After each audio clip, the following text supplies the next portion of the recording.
2절 말씀입니다.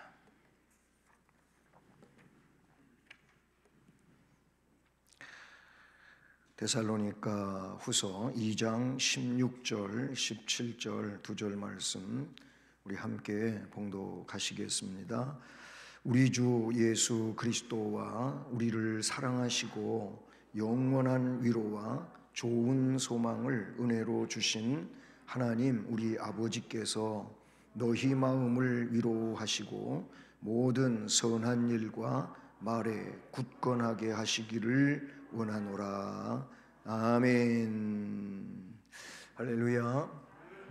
수요 예배 오신 여러분 모두에게 이 시간 주님의 말씀으로 위로와 은혜가 함께하는 복 있는 시간 되기를 주님 이름으로 축복합니다. 오늘은 본문의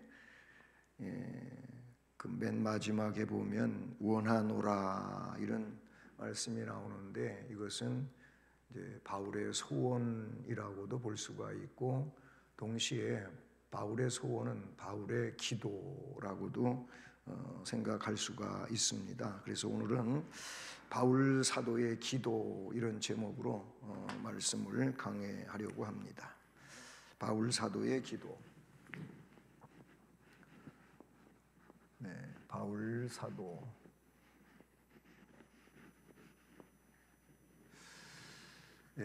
하나님 백성은 다양한 하나님께 이렇게 경배하고 또 영광 돌리는 일이 있는데 그 가운데서도 하나님 백성으로서 기도하는 일은 빼놓을 수 없다 이렇게 볼 수가 있어요.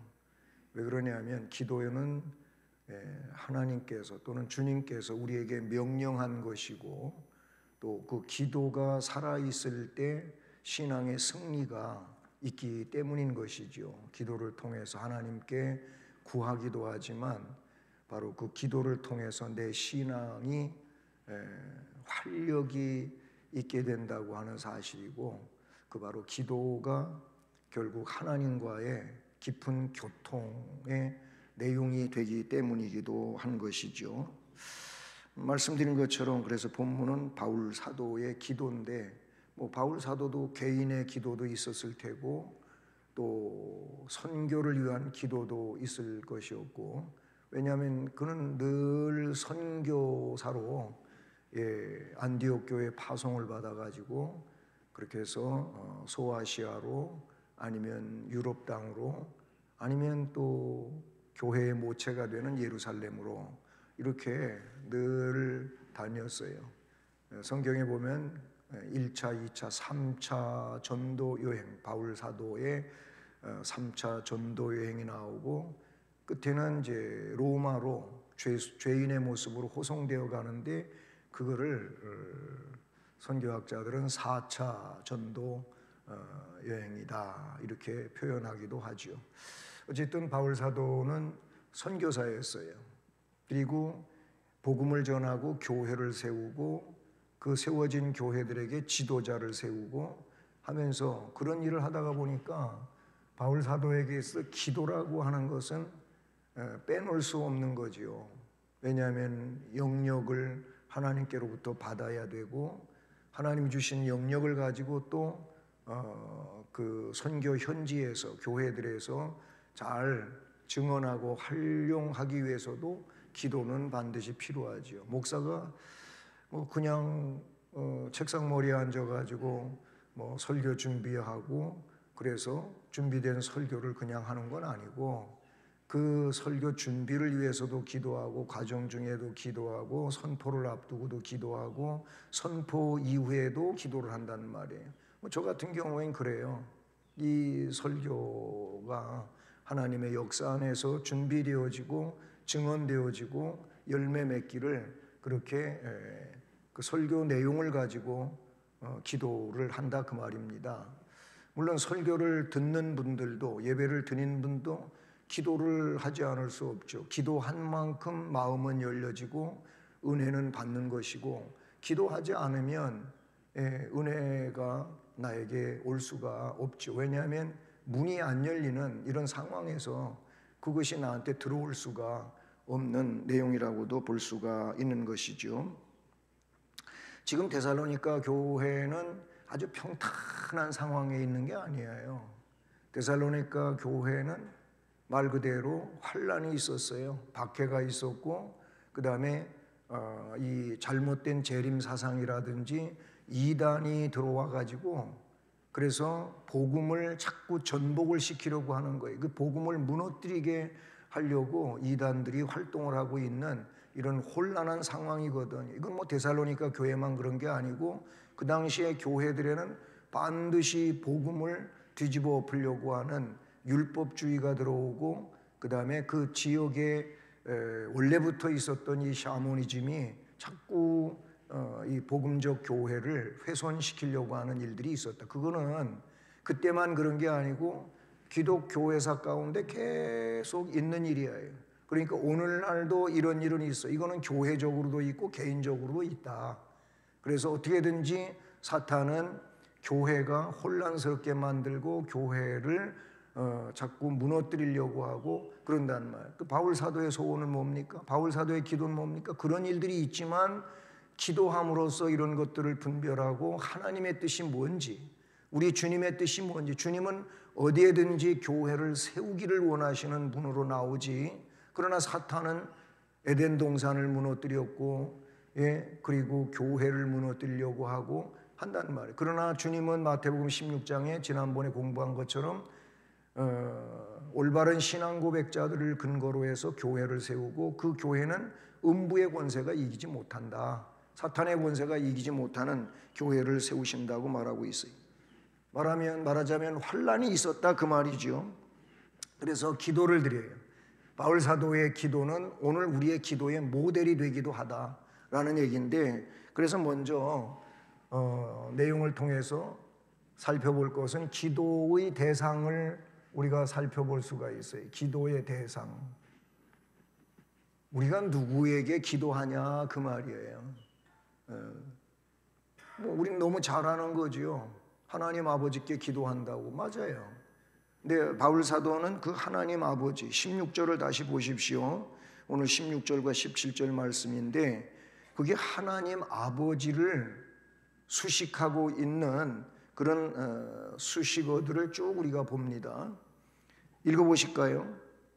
우리 주 예수 그리스도와 우리를 사랑하시고 영원한 위로와 좋은 소망을 은혜로 주신 하나님 우리 아버지께서, 그 마지막 부분에 하나님 우리 아버지께서, 요 하나님 우리 아버지께서를 지금 이야기하기 위해서 앞에 쭉 수식하고 있는 내용들을 우리는 정말 의미 있게 들여다봐야 된다 그 말이에요. 그 하나님 아버지가 어떤 분이냐고 하는 그 내용을 말씀하고 있어요. 우리 주 예수 그리스도도 사랑하시고 우리도 사랑하시는, 그렇잖아요. 성부와 성자가 사랑은 뭐 이거는 뗄 수 없는 내용이겠지요. 동시에 우리를 사랑하신다는 거예요. 그리고 영원한 위로를 주시는 분이라고 했고 좋은 소망을 은혜로 주신 분. 이건 제가 다음 두 번째 대지에서 더 설명하기로 하고요. 그래서 거기 기도의 대상은 다른 게 아니에요. 뭐라고 되어 있어요? 하나님 우리 아버지예요. 하나님. 그냥 기도의 대상을 하나님 그러면 됐지.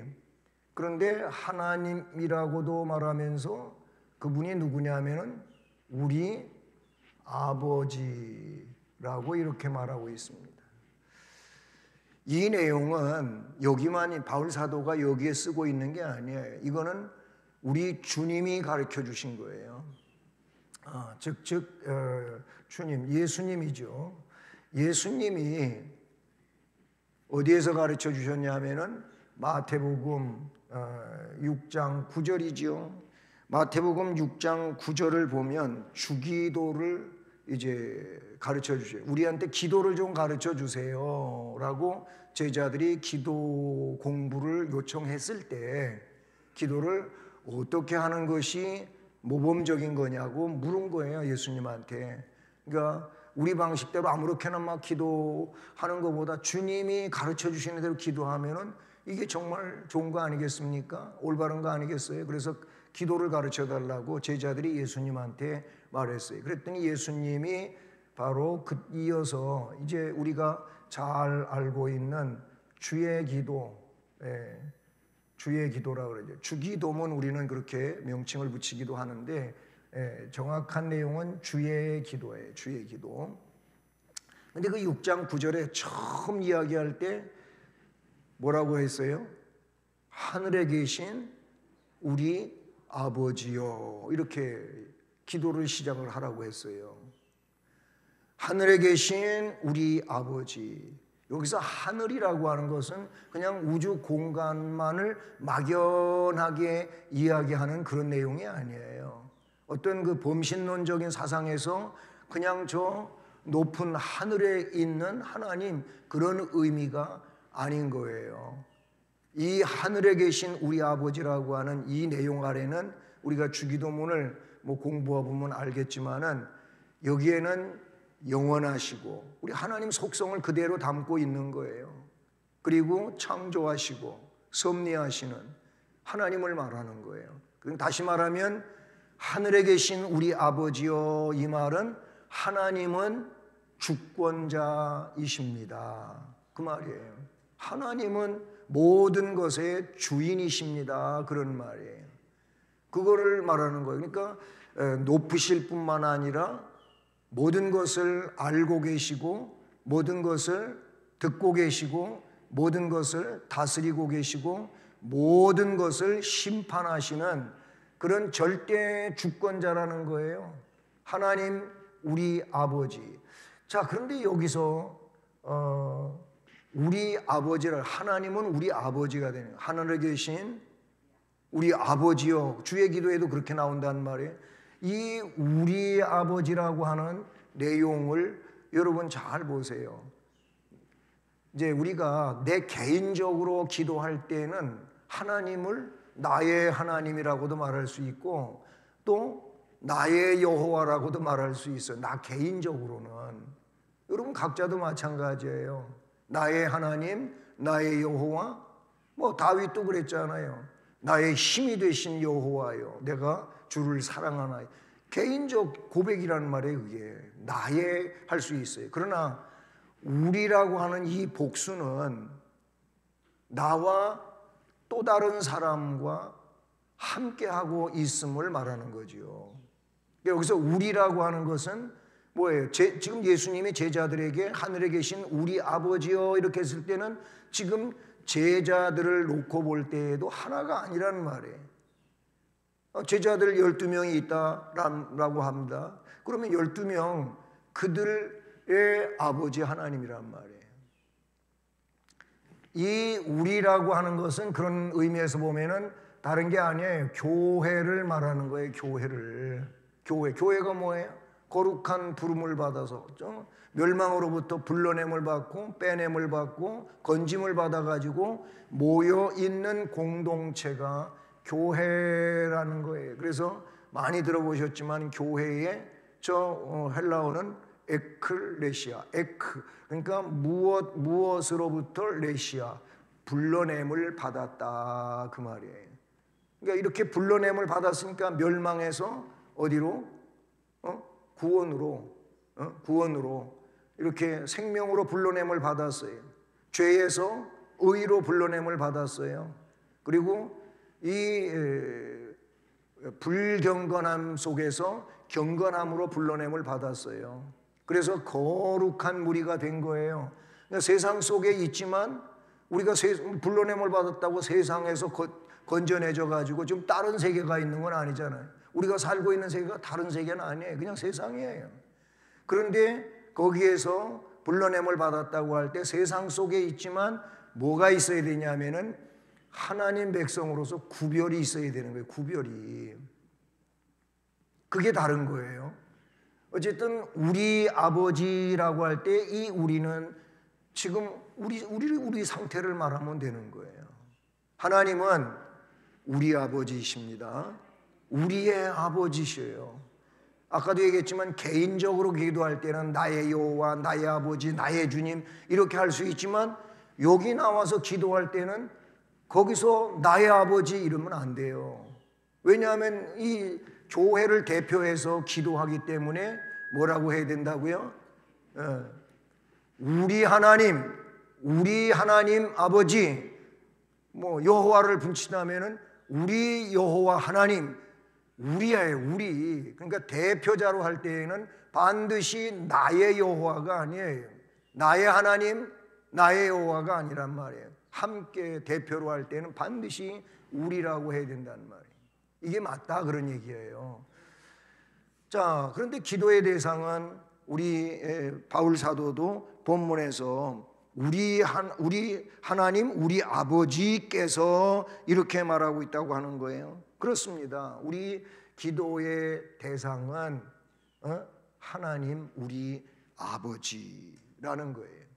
이분께 기도하는. 그래서 우리가 기도할 때 그러잖아요. 맨 앞에는 저 하나님이 꼭 들어가는 거예요.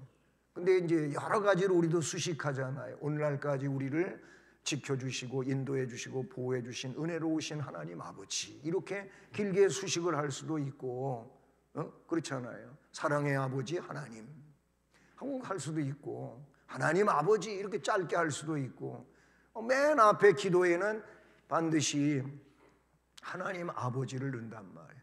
그럼 하나님 아버지 말고 맨 앞에 들어갈 수 있는 단어가 있다면 뭘까? 어떤 분은 자꾸 예수님은 앞에 들어가. 예수님도 하나님은 맞지만은 그렇지 않아요. 거기에 예수님이 들어가는 게 아니에요. 예수님은 언제 들어가는가 하면 마지막에 들어가는 거예요. 근데 앞부분에 하나님 대신에 다른 호칭을 넣는다면은 뭐가 있냐면은 주님이라고 넣을 수가 있는 거예요. 주님이라고 넣을 수 있다 그 말이에요. 이 주님을 꼭 예수님만을 언급하지 않습니다. 우리는 보통 주님 그러면 예수님을 많이 먼저 생각을 하는데, 주님 그러면 예수님만 언급하는 게 아니고 주님은 성부도 들어가고 성자도 들어가는 거예요. 그렇기 때문에 주님 그렇게 넣을 수도 있는데 이렇게 넣는 사람들은 많지는 않아요. 기도 앞부분에 보통 하나님 아버지, 하나님 이렇게 넣기는 해도 주님 이렇게 넣는 사람은 많지 않다. 이렇게 볼 수가 있겠죠. 자, 기도의 대상은 하나님 우리 아버지라는 겁니다. 그리고 두 번째 내용은 뭐예요? 그 다음에는 성령의 역사들을 많이 지금 연결시켜서 기도를 하지요. 그러나 그런 것보다도 그 다음에 나오는 게 예수 그리스도예요.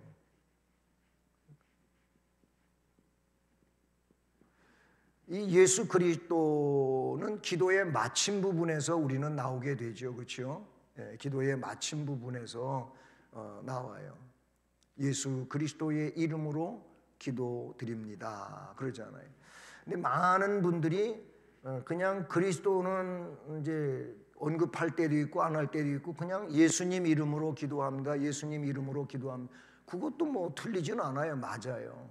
그런데 정확하게 기도의 마침에 언급을 하려면 예수 그리스도가 다 들어가야 돼요. 성경의 중요한 부분들에는 전부 어떻게 나오냐면은 예수 그리스도로 나와요. 이 말의 의미가 뭔지 아십니까? 예수는 그리스도다 그 말이에요. 여기서 예수는 물론 아들을 낳으면 이름을 예수라고 지어라 그랬죠. 그러면 임마누엘이라고도 번역해야 된다고 임마누엘이라고도 했죠. 하나님이 우리와 함께 계신다 이런 내용도 나오잖아요. 예수님이 그리스도라고 하는 것은 그래서 예수를 언급할 때는 나사렛 예수예요. 나사렛 예수예요. 많이 들어봤잖아요. 예수라고 하는 이름 뜻과 같은 이름들이 있어요. 세 자로 되어 있는 예수아, 이것도 똑같아요. 뜻이 같아요. 구원자라는 뜻이에요. 예수도 구원자고 예수아도 구원자고 여호수아도 구원자예요.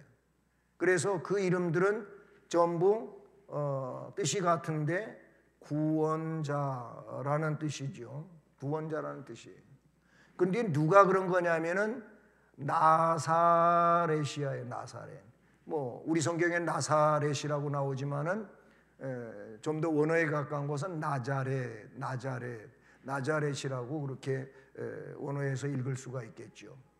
왜 이게 붙여지냐면은 나사렛이 아닌 예수도 있으니까. 나사렛이 아닌 예수도 있거든. 그래서 나사렛 예수라고. 그래서 베드로도 사도행전 3장에 보게 되면 구걸하고 있는 미문의 안진뱅이에게 사실 자기에게는 은전도 금전도 없잖아요. 은과 금은 내게 없지만 내게 있는 것을 내게 주노니 곧 나사렛 예수 그리스도의 이름으로 일어나 걸으라. 거기 나사렛이 나와요. 나사렛이 나와요. 그리고 베드로가 신앙 고백을 할 때 나사렛은 안 나오지만 거기엔 뭐라 그래서 주는 그리스도시요. 이 주가 누굽니까? 나사렛 예수를 말하는 거예요. 나사렛 예수를 주라고 했고 그 다음에 그리스도시며 하나님의 아들이십니다. 이렇게 거기 그리스도가 나와요. 그래서 될 수 있는 대로 이 기도를 마무리 지을 때 우리가 우리 그냥 예수님 이름으로 기도드립니다. 이거보다 예수 그리스도의 이름으로 기도드립니다. 이렇게 하시면 더 좋겠다 그 말이에요. 왜냐하면 성경에 여러분이 앞으로 성경책을 읽다가 중요한 부분에는 반드시 예수 그리스도 아니면 그리스도 예수로 나와요. 이건 성경이 그렇게 쓰여져 있음을 볼 수가 있는 거예요. 왜 그렇게 했느냐? 그냥 예수님 해도 될 걸. 이게 굉장한 의미를 가지고 있기 때문에 그렇다는 거예요. 어쨌든 우리는 하나님 아버지께 기도 드린다고 시작을 해가지고 중가운데 이제 많은 간구들이 나오잖아요. 그렇죠? 이렇게 아버지 하나님을 부른 다음에 아버지 하나님 제일 먼저 그 다음에 해야 될 일이 뭐냐면 나의 부족함과 연약함과 잘못됨을 고하지요. 왜 그게 그 앞부분에 와야 됩니까? 하나님 아버지를 부른 다음에 왜 그게 와야 되냐면 물론 이 하나님 아버지 부른 다음에 여기에는 하나님께 영광 아니면 하나님께 감사 이런 내용이 따라 붙은 걸 이야기하는 거예요. 이런 것들이 있은 다음에 그 다음에는 이제 도고라고 할 수가 있어요. 이게 뭐예요? 나에 대한 기도예요. 내 잘못에 대한 기도 아니면 나의 소원에 대한 기도 그런 것들이고 또 이어서 내 지체들에 대한 거예요. 가족에 대한 기도고 그 다음에 교회 공동체에 대한 기도고 이 나라에 대한 기도고 이런 내용들을 전부 합쳐서 우리는 도고라고 그렇게 이야기하는 거예요. 그 다음에가 이제 기도의 마무리가 되는데 뭐라 그래요? 이 모든 말씀을 우리 주 예수 그리스도의 이름으로 기도드립니다. 이렇게 하잖아요. 이 내용 그대로 그렇게 기도를 마무리 예수 그리스도의 이름으로 기도를 드립니다. 그리고 나서 아멘 하고 하잖아요. 이 부분을 그렇게 한다 그 말. 왜 이게 언급되냐면은 이게 중보예요, 중보. 예수 그리스도는 아주 유일한 중보자예요. 우리들이 다른 이들을 위하여 뭔가 기도할 때 중보 기도한다 이런 표현을 현대교회에 와서는 쓰지요. 중보 기도, 대신 기도한다 그래서 대도라고도 해요. 대도. 대신 그를 위하여 내가 대신 기도하는 것을 대도 그런단 말이에요. 근데 중보 기도한다 이런 말을 쓰기는 하지만은 그게 예수님과 같은 중보적 의미를 갖고 있는 건 아니에요. 우리가 하나님 아버지께 갈 수 있는 은혜는 예수님밖에 없어요. 그러니까 하나님께로 갈 수 있는 유일한 길은 예수님밖에 없다 그 말이에요. 그러니까 예수님을 통해서 가는 거예요. 캐톨릭에서는 이 예수님 대신에 성모 마리아요, 성 베드로요, 성 요한이요 그렇게 넣는 부분이 있어요. 그런데 그거는 예수 그리스도와 같은 중보의 의미를 가지고 있는 내용은 결코 아닙니다. 오직 하나님께 갈 수 있는 길은 예수님이 만들어 놓은, 그래서 구원의 길은 뭐예요? 유일한 길이에요. 하나님께로 나아가는 길은 유일한 예수 그리스도를 통하는 길밖에 없어요. 그래서 우리도 기도를 예수 그리스도의 이름으로 기도드립니다 하는 것은 예수님이 우리를 중보하시는 중보자이시기 때문에 그렇다라는 겁니다. 여러분 이거는 뭐 찾아보지는 않겠습니다. 요한복음 17장 7절부터 26절. 자, 여기에 예수님이 중보 기도한 내용이 나와요.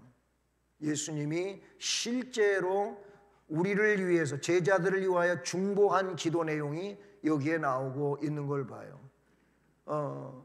예수님은 하나님 보좌 우편에서 지금 뭐 하고 계시냐면은 성도들을 중보하고 계시는 분이에요. 그 위치에서 성도들을 중보하고 계시고, 성령 하나님은 우리가 빌 바를 알지 못할 때 탄식하며 빌어주시는 분이에요. 뭐 성령 하나님은 직접 그 기도가 그렇게 이루어지는 내용이 되겠지만은 우리의 기도는 예수 그리스도의 중보를 거친다라는 겁니다. 우리는 그러니까 예수 그리스도의 이름으로 기도를 해야 되는 거예요. 누구에게? 하나님 아버지께. 하나님 아버지께 예수 그리스도의 이름으로 기도를 드린다. 혹 이쪽 유럽이라든지 아메리카라든지 이런 서구 사회의 어떤 이 드라마라든지 뭐 이런 것들을 보다가 보면 뭐 장례식을 한다든지 뭐 예배드리는 내용이 잠깐 나오는 이런 부분들이 없지 않아 있어요. 그런데 기도할 때 기도하는 일이 나와요. 뭐라고 막 이렇게 기도해 놓고 그냥 거기는 이게 삭제돼 있어요. 그런 부분에 보면 이게 안 나와요. 안 나오고 그냥 뭔가 기도 내용만 쭉 나오다가 그렇게 하고서 에이멘 끝난 거예요. 이렇게 끝나는 부분이 있는데 이거는 기독교의 정통이 아니다. 그렇게 보시면 된다라고 말할 수 있는 것이죠. 예수님께서도 내 이름으로 요한복음 14장 14절 여기 14장 14절에 이렇게 말씀하고 있어요. 내 이름으로 무엇이든지 내게 구하면 내가 행하리라 그랬어요. 주님이 스스로 말씀하시기를 너희들이 예수 그리스도 내 이름으로 무엇인지 구하면 내가 행하겠다 이렇게 말씀하고 있는 것을 요한복음 14장 14절에서 볼 수가 있다. 자, 그 다음에 기도의 대상이 하나님 우리 아버지라 그랬는데 그 하나님 우리 아버지는 어떤 하나님이냐? 오늘 말씀을 보면 이렇게 아주 짧게 이야기할 수 있을 것 같아요. 좋으신 하나님, 좋으신 하나님. 아주 짤막한 아주 오래된 복음 찬송가에도 그런 게 있어요. 좋으신 하나님, 좋으신 하나님, 참 좋으신 나의 하나님. 함께 부른다면 좋으신 하나님, 좋으신 하나님, 참 좋으신 우리 하나님. 이렇게 할 수가 있겠죠. 하나님은 좋으신 하나님이에요. 우리가 하나님 한 번도 나를 실망시킨 적 없으시고, 하나님 때문에 실망했다는 사람이 있어요, 없잖아? 있는데 따지고 보면 하나님 때문에 그가 실망한 게 아니라, 알고 보면 하나님 때문에 실망한 게 아니라 자기 자신 때문에 실망한 거예요. 알고 보면 그래요. 하나님은 약속을 변개치 아니하시는 하나님이에요. 성경에 그렇게 나와요. 하나님은 말을 실수하시는 하나님도 아니에요. 네? 시건치 아니하시는 하나님일 뿐만 아니라 그 약속들을 변하지 않는, 약속을 바꾸시는 하나님이 아니라고 성경은 말씀하고 있다는 거예요. 그거를 회전하는 그림자도 없으신 하나님이라 그랬어요. 그러니까 늘 한결같으시다, 그런 의미가 되지 않겠어요? 좋으신 하나님이. 자, 오늘 가다 16절 말씀을 다시 보면은요, 왜 좋으신 하나님이라 그러고 말합니까? 그 내용이 뭐예요? 첫 번째 내용은 우리를 뭐 했어요? 우리를 사랑하셨어요. 그 다음에 두 번째 또 어떻게 하셨어요? 영원히 위로하셔요. 영원한 위로를 주셔요. 그 다음에 세 번째 뭐 하셔요? 좋은 소망을 주셨어요. 좋은 소망을 주셨어요. 자, 우리를 사랑하셔요. 우리를 사랑하시는데 어떻게까지 사랑하셨습니까? 요한복음 3장 16절에는 어떻게 나와요? 하나님이 세상은 곧 우리를 말한다고도 볼 수가 있는데, 하나님이 세상을, 거기에는 이처럼 사랑하사 그랬어요. 이처럼 사랑. 근데 이처럼을 또 다시 뭐라 그랬어요? 하나님이 세상을 이처럼 사랑하사 독생자를 주셨으니. 거기 그렇게 나와 있어요. 외아들을 주셨다는 거예요. 독생자를 주셨어요. 근데 독생자를 주셨다고 할 때 그냥 주신 내용이 아니잖아요. 이 내용을 언급할 때는 어떻게 주셨다는 거예요? 속죄 제물로 주신 거예요. 내 죄를 대속하는 제물로 주신 거예요. 네? 성경에 보니까 의를 위해서 뭐 사람들이 그렇게 하는 일이 없지 않아 있기는 있는 것처럼 표현은 했지만, 그러나 이렇게까지 남을 사랑하는 사람은 아무도 없다는 거예요. 그래서 에베소서에서 이 부부에 대하여 이야기를 해요. 남편에 대해서, 아내에 대해서. 아내들아 남편에게 복종하라. 남편들아 아내를 사랑하라. 근데 아내를 사랑하라고 하는 그 부분에서 그 사랑을 그냥 단순하게 사랑하라 이렇게 하는 게 아니고, 뭐라고 거기에 설명을 하고 있냐면은 그리스도께서 교회를 위해서 자신을 주신 것처럼 남편들아 아내를 사랑하라 이렇게 말하고 있어요. 그 말이 뭐예요? 주님께서 교회를 위하여서 자기를 내어주셨다는 거예요. 어디다? 십자가에다 못 박은 거예요. 그렇게 한 것처럼 남편들아 아내를 사랑하라. 결혼 주례 때도 이런 얘기를 제가 한 적도 있는데, 그렇잖아요. 그렇게 아내를 사랑한다면 그런 남편에게 복종 안 할 아내는 없어요. 자기를 위해서 죽도록 사랑해 주는데 아무리 이기적이라고 할지라도 그런 남편에게 복종을 안 한다? 그러면 자, 이거는 이제 막간 거지요.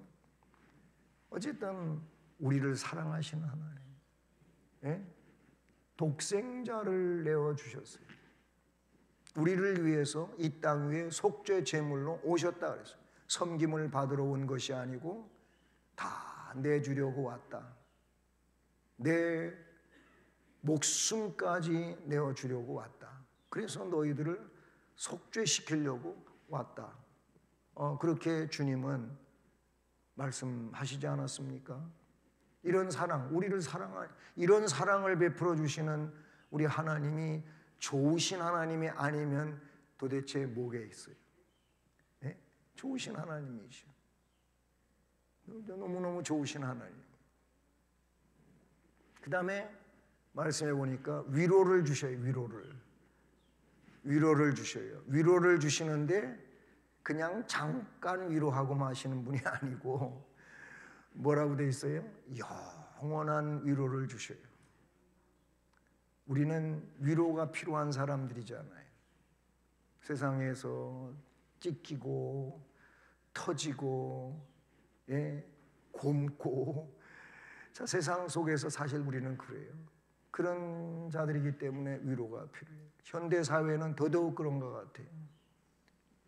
살다가 건강할 때는 그거 몰랐는데 조금 몸이 자기가 생각하는 것 같이 건강하지를 못하고 점점 아픈 데만 들어가고, 그리고 이게 고통스럽고 힘들고 어려우면 그러면 이제 그 다음에 또 마음이 멍들어가지고 그래가지고 우울감에 사로잡힌다는 거예요.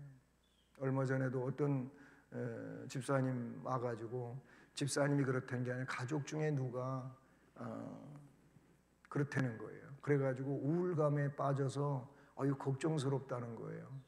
같이 기도합시다. 기도하자고 기도하고 어쨌든 주님 의지하고 소망 가져야 되지 않겠냐고 그렇게 기도를 했었는데, 우리가 세상 사는데 그래요. 우울감, 그 우울감이 조금 더 치료가 안 되고 깊어지면 우울증으로 바뀌고, 우울증이 심하면 이게 무서운 거예요. 무서운 거라고요.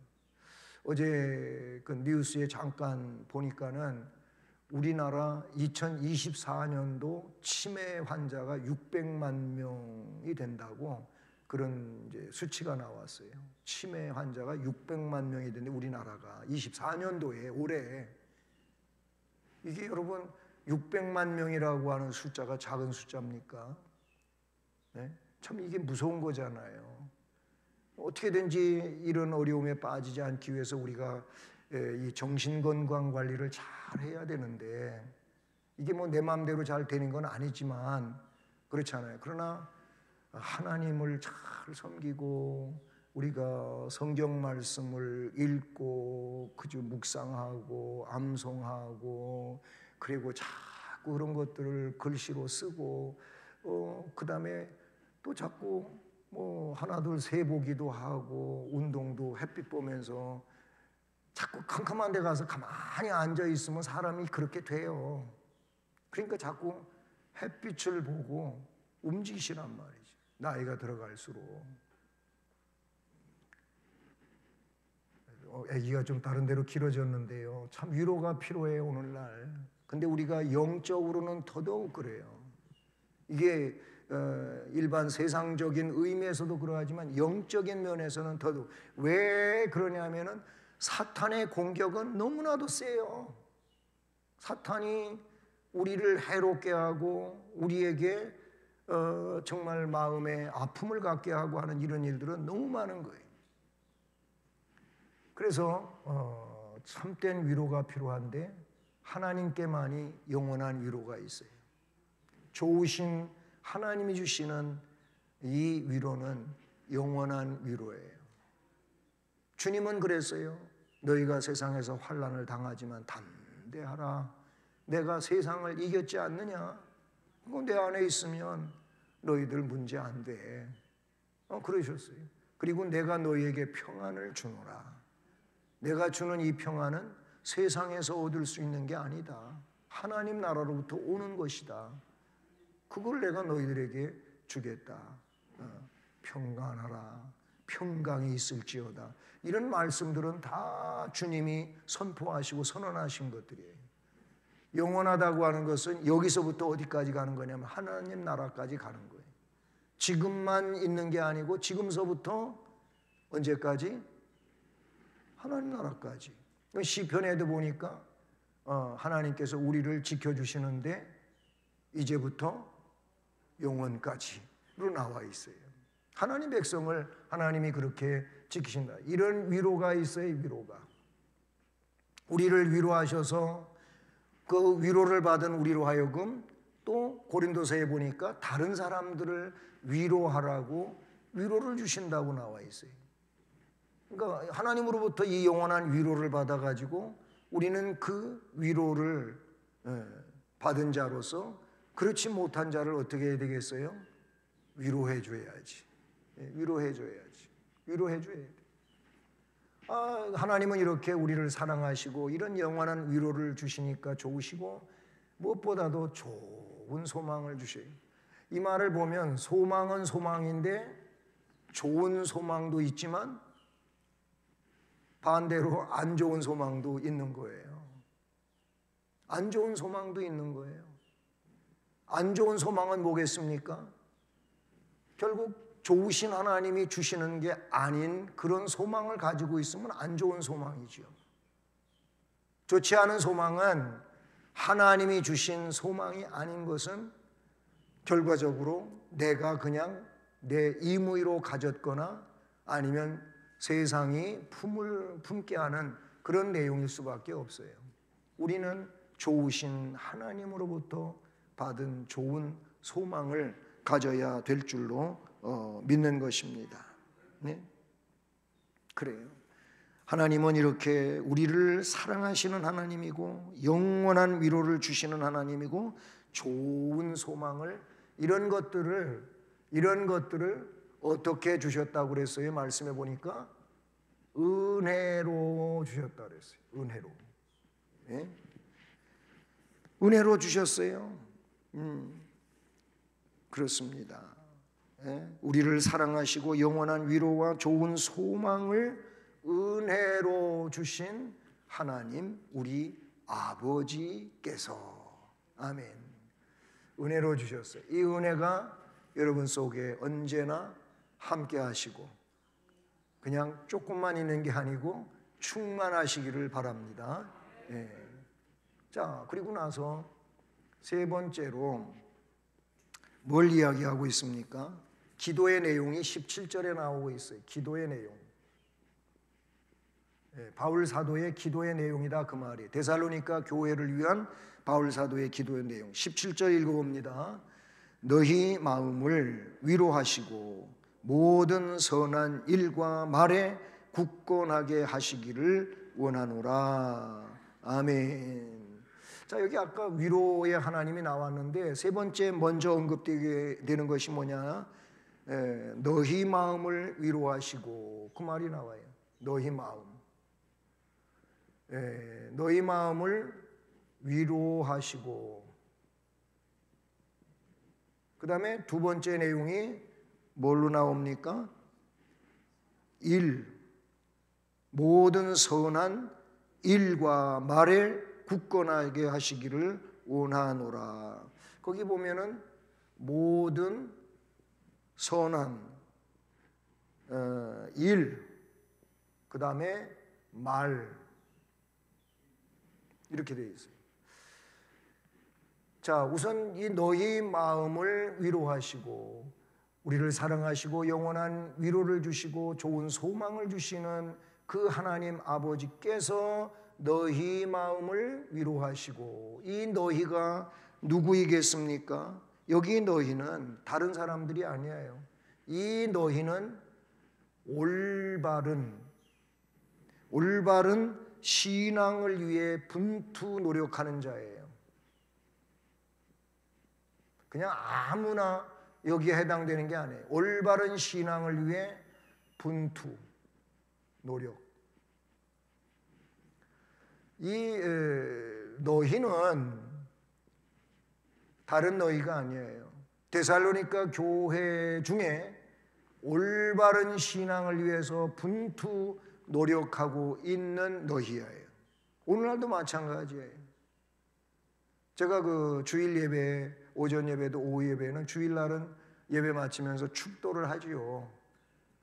축도를 할 때 주 예수 그리스도의 은혜와 하나님 아버지 극진하신 사랑과 성령의 교통, 그 다음에 인도 보호, 그리고 충만한 역사가 오늘 말씀을 듣고 그 말씀의 삶을 위하여 결단하고 나아가는 성도들에게 이렇게 제가 항상 문장을 구성합니다. 예배는 드렸어도 말씀을 듣고 결단도 안 하고 그냥 간다면 그들에게는 이 성자와 성부와 성령의 은혜가 불필요한 거예요. 필요치가 않은 거예요. 그 말씀을 듣고 올바른 신앙으로 살아가려고 결심하고 나가는 그들에게 성자 예수 그리스도 은혜와 성부 아버지의 사랑과 성령의 교통하심이 있을지어다 이런단 말이에요. 그러니까 이게 그렇게 하는 내용은 저만 그런 게 아니고 그 예배를 올바로 드린 자를 말하는 거예요. 올바로 드린 자에게 은혜가 있는 것이지 예배를 올바로 드리지도 않았는데 은혜가 있을 수 없잖아요. 그 올바른 신앙을 위해 분투 노력하고 있는 너희의 마음을 위로하시고, 하나님은 이런 자들의 마음에 영원한 위로를 주시는 줄로 믿습니다. 그렇게 되기를 기도한다는, 원하노라 그랬잖아요. 그 다음에 모든 선한, 그냥 단순하게 아무렇게나 지금 이 말씀을 쓰고 있는 게 아니에요, 바울 사도가. 모든 선한 일이에요. 사람이 살아가는 데는 선한 일만 있는 게 아니고 악한 일도 있어요. 악한 일도 있단 말이에요. 우리 삶에 악한 일을 하면서 하나님의 그 놀라운 은혜가 그들에게 주어지기를 기도할 수 없는 거지요. 그렇잖아요? 모든 선한 일, 모든 선한 일을 하고 모든 선한 말을 해야 돼요. 말을 들어보면은 너무 악한 말을 하고 있다면 이게 기도의 내용에 들어가서도 안 되겠지만 이런 자들에게 하나님 은혜가 있기를 기도하는 것도 잘못된 거예요. 하나님이 그렇게 기도한다 할지라도 하나님이 주시지는 않을 것입니다. 왜냐하면 이미 그 통로는 막혀 있기 때문에 그래요. 통로를 열어야 되잖아요. 통로가 열려야 그 통로로 뭐가 오지, 통로가 닫혀 있으면 뭐가 오겠어요. 그렇습니다. 그러므로 우리가 기도의 내용을 담을 때 선한 내용들이에요. 선이신 하나님, 선하신 하나님, 그 하나님의 선하심과 같이 우리도 기도의 내용에 뭐가 담겨져 있냐면 선이 담겨져 있어요. 선이 담겨져 있는 거예요. 일에 있어서도 그러하고 말에 있어서도 그러하고 전부 뭐예요? 모든 선한 일이 되어야 되고 선한 말이 되어야 되는데 그런 자들에게 뭐가 되기를 원한다 그랬냐면은 굳건하게 하시기를 그랬어요.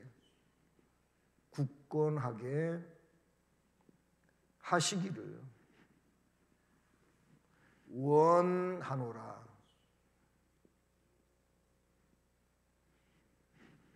원하노라. 바울 사도의 기도의 내용입니다. 너희 마음을 위로하시고 또 모든 선한 일과 말에 굳건하게 하시기를 원하노라. 누가? 우리를 사랑하시고 영원한 위로를 주시고 좋은 소망을 주신 그 하나님께서 너희 마음도 위로하시고 선한 말을 하고 선한 일을 하는 너희들을 굳건하게 하시기를 원하노라. 아멘. 자, 우리는 이런 일들에게 있어서 이렇게 되는 것이 우리의 소망이 되고 우리의 목표가 되어야 될 줄로 믿습니다. 다른 데 굳세어지는 게 아니고 이런 일에 굳세어지는 이런 주의 백성들이 되어야 할 줄로 믿는 것입니다.